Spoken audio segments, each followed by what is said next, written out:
that's what I was proposing in terms of looking at whether the government can consolidate CPF funds and look at a government-backed or government-linked type investment portfolio that will track interest, that will track inflation. Sorry, but I think there has to be an interest rate floor.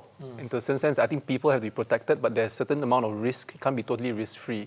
And perhaps it could be an opt-in situation where certain sum still gets your 2.54% risk-free guarantee, but you could consider some portion of your minimum sum, for example, to be put into this fund, because this doesn't address the fact that there are other alternatives out there.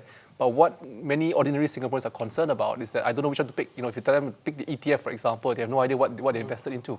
So this is meant to help ordinary Singaporeans to hopefully get more out of their CPF savings over the long term. So they actually have another option, but something that is in between what is fully private and what is fully government. And somewhat, and somewhat guaranteed. Somewhat guaranteed. Okay. So I think it comes somewhere in between. I think that's what you will look at long term. What do you think about that, James? I think that at the end of the day, you must also, there is an education element involved.